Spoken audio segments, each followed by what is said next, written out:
Product. Hai, aku Sarah. Aku Rahma. Aku Nazia Zahira. Aku Mutiara. Aku Faizah Talal Zahrani. Aku Mailani. Aku Nuzul Qari Ramadhani. Dan kami kelompok Mudik. 2, 3. 1, 2, 3, 4, 5, and 6. Iya, iya, oh. Kelompok mudik ada di sini. Iya, iya, oh.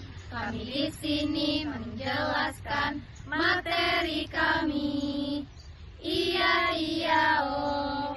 Ibunya coba.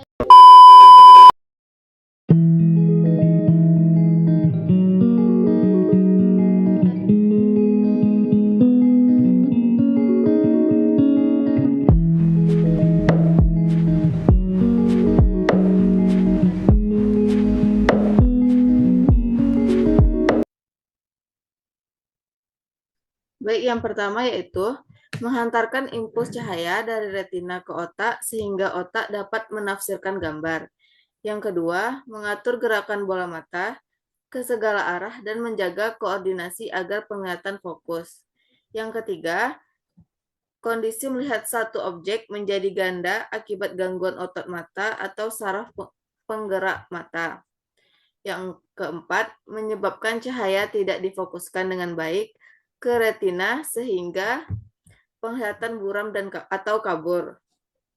Yang kelima, pembiasaan cahaya dan penyesuaian fokus akomodasi agar benda jauh dan dekat dapat terlihat jelas. Yang keenam, retina menangkap cahaya, mengubahnya jadi impuls listrik, lalu meneruskannya ke otak melalui saraf optik. Yang ke-7, rabun jauh, yaitu kondisi di mana cahaya jatuh di depan retina sehingga benda jauh tampak kabur. Yang ke-8, rabun dekat, cahaya jatuh di belakang retina sehingga benda dekat terlihat kabur.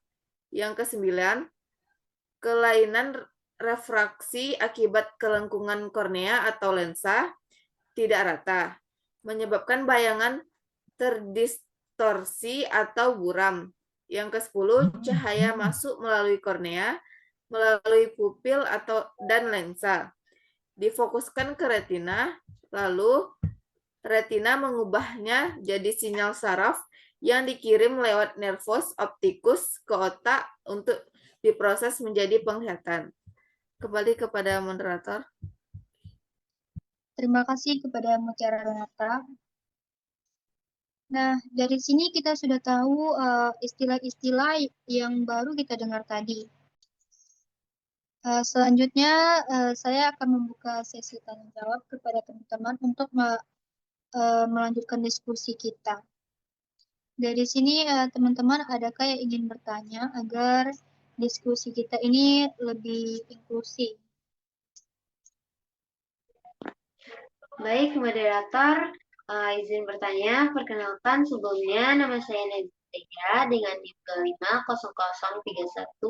25003124. Di sini saya ingin bertanya, bagaimana guru bisa menciptakan kelas yang inklusif untuk anak-anak yang memiliki disabilitas seperti tunanetra? Sekian dari saya, kembali kepada moderator. Terima kasih kepada Nazia Zahira yang telah memberikan pertanyaan. Selanjutnya dari teman-teman, masih adakah yang ingin bertanya? Izin moderator, saya ingin bertanya. Perkenalkan, nama saya Fisika Sarah Mitra dengan NIM 25003095. Jadi pertanyaan saya, metode pembelajaran apa yang digunakan oleh guru untuk anak yang mengalami disabilitas tunanetra? Sekian, terima kasih. Terima kasih kepada Fisika Sarah Mitra. Selanjutnya masih adakah yang ingin bertanya? Nanti pertanyaannya kita tampung dulu, baru nanti kita berdiskusi bersama untuk menjawab pertanyaan-pertanyaan dari kalian. Oke. Kenalkan, saya ini dengan NIM 0030. Sebelumnya, terima kasih sudah memberikan saya kesempatan untuk bertanya. Pertanyaan saya yaitu, Bagaimana peran masyarakat dalam menghadapi anak dengan penyandang disabilitas netra? Baik, itu saja saya kembalikan kepada moderator. Terima kasih kepada Nuzul Qoril Ahramadani. Oke, baik. Terima kasih kepada teman-teman yang sudah memberikan pertanyaan. Nah, sekarang kita akan berdiskusi menjawab pertanyaan-pertanyaan dari teman-teman sekalian tadi. Pertanyaan pertama dari Naziha Zahira tadi,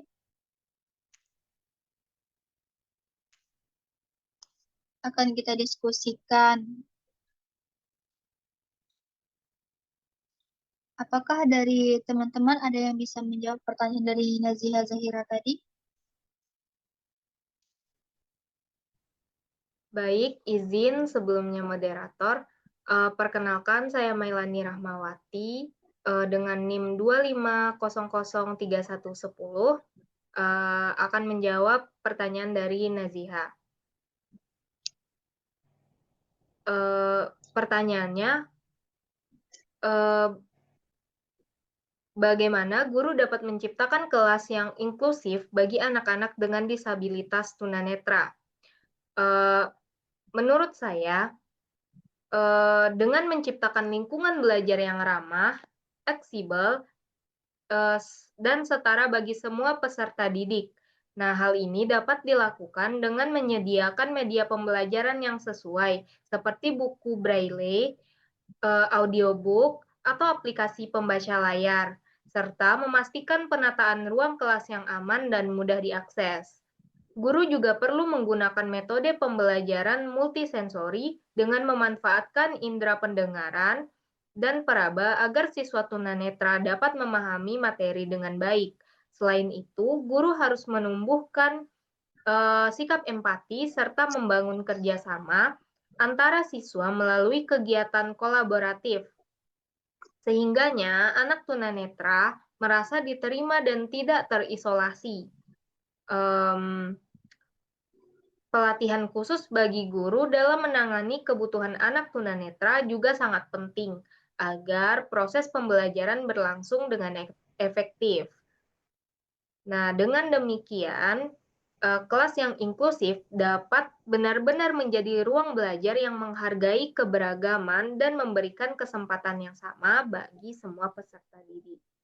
Nah, sekian masukan dari saya kembalikan ke moderator. Baik, terima kasih kepada Melani yang sudah menjawab pertanyaan dari Naziha Zahira. Naziha Zahira, apakah itu terjawab bagi kamu dan apakah kamu paham dengan jawaban dari Melani tadi? Baik, terima kasih karena sudah menjawab pertanyaan dari saya. Saya merasa puas dengan jawabannya. Sekian dari saya, kembali kepada moderator. Baik, terima kasih. Selanjutnya pertanyaan dari Fiska Sarah. Apakah dari teman-teman ada yang bisa menjawab pertanyaan dari Fiska Sarah? Baik, izin moderator. Saya Mutiara Renata dengan NIM 25003120. Izin menjawab pertanyaan dari Fiska Sarah tentang metode pembelajaran apa yang paling digunakan oleh guru untuk anak yang mengalami disabilitas netra. Menurut saya, guru bisa menggunakan media dan alat bantu belajar seperti gunakan buku braille, audiobook, atau perangkat teknologi seperti screen reader, sediakan alat bantu peraga yang dapat diraba, misalnya globe timbul, peta taktil, huruf timbul, dan memanfaatkan aplikasi pendidikan inklusi, contohnya membaca layar di laptop atau HP. Baik, terima kasih moderator. Terima kasih kepada Mutiara Renata. Kepada Fiska Sarah, apakah kamu mengerti apa yang dijelaskan oleh Mutiara Renata? Baik, terima kasih Mutiara Renata sudah menjawab pertanyaannya. Jawabannya mudah. Jawabannya sudah saya mengerti.